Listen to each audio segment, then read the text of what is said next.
what is it that you believe about longevity and health in general that most traditional medical practitioners or doctors might disagree with you on?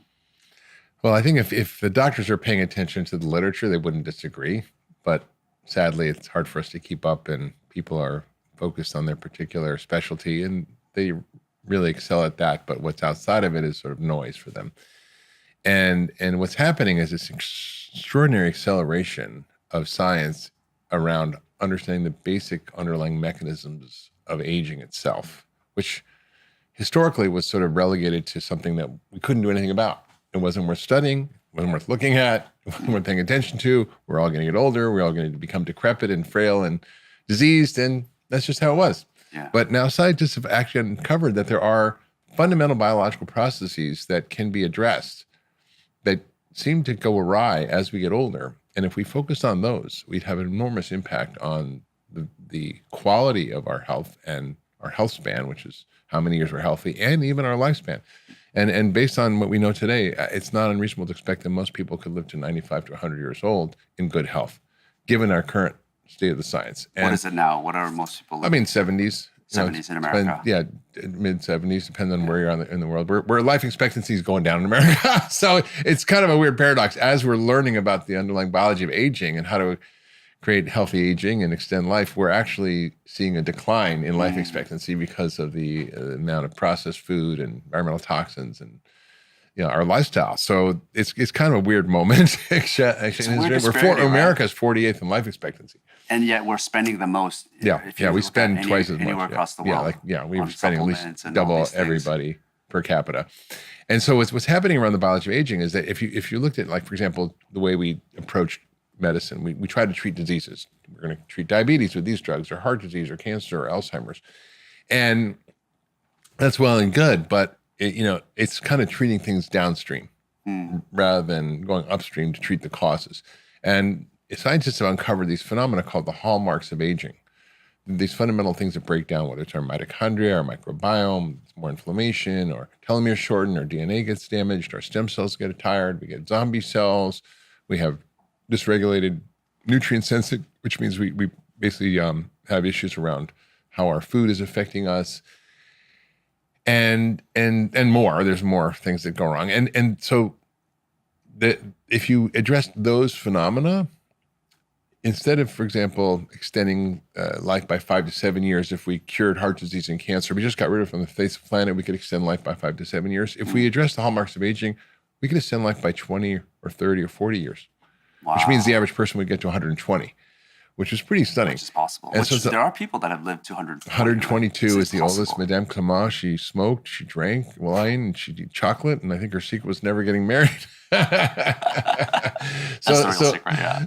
So there's I wouldn't follow her habits. She probably had the jackpot genes. There's actually a gene called the ApoE gene, and there's 3 different varieties of it: 2, 3, and 4. Yeah. If you have a 4-4, that's a high-risk gene for heart disease and Alzheimer's. If you're a 2-2, which is very rare, I've never seen one, that's kind of the jackpot longevity gene. I have a 2-3, so I have 1-2 and 1-3. So I think I'm going to do okay. My family has a bunch of longevity in it, despite their extremely bad habits. Yeah. They lived into their 90s, which is amazing to me. You look great. What's your biological age right now? Well, I'm going to be 65 in a few weeks, and my biological age is 39. 39? Yeah, 39. It was 43, but I did a bunch of stuff, which we can talk about, over the last 2 years too. As I got 2 years older, I got 4 years younger. Please tell me about that. Well, first of all, so I addressed the hallmarks of aging. I addressed those fundamental things that go wrong by upregulating my mitochondria, by helping to regulate my autophagy and muscle synthesis, and by actually optimizing my microbiome, and in actually doing things like plasmapheresis that cleared out a lot of inflammatory compounds that accumulate as you get older, and zombie cells. And I took certain supplements and certain medication actually that help sort of inhibit autophagy. Inhibit mTOR, which activates autophagy, that allows self-cleaning. So what I would say the biggest thing in answer your question that doctors don't get is that the body has an innate healing, repair, regenerative renewal system.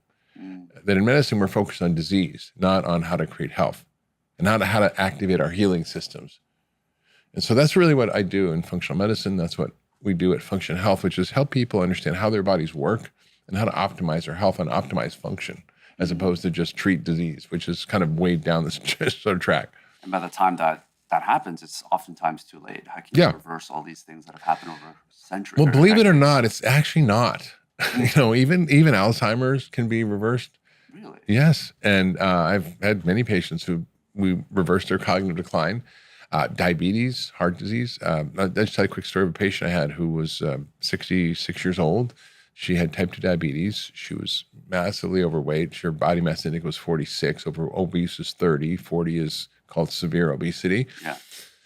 She had heart failure with an ejection fraction of 35%. For those doctors listening, it's pretty low, and meaning your heart's not pumping very well. Should be over 50. Her kidneys were failing. She had fatty liver. She had high blood pressure. She was on a pile of medications. It cost her $20,000 for the copay. She basically was on her way to a heart and a kidney transplant. And you'd say, oh, well, there's not much you can do there because, but she was on maximal, optimized medical therapy. So the best that traditional medicine had to throw at her, she had it. She was seeing the top healthcare centers in the world. And all we did was change her diet and teach her some basic lifestyle habits, because she had grown up eating ultra-processed food. It's all she knew. It's all she ate for decades, and it totally destroyed her body. And within 3 days, she was off her insulin.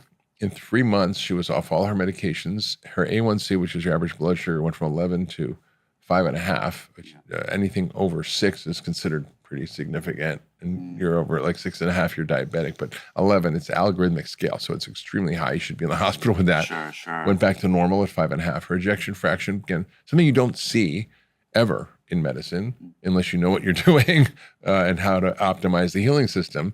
Her heart failure reversed. So her ejection fraction went from 35 to 50%, which is normal. Her blood pressure normalized. Her kidneys normalized. Her fatty liver went away.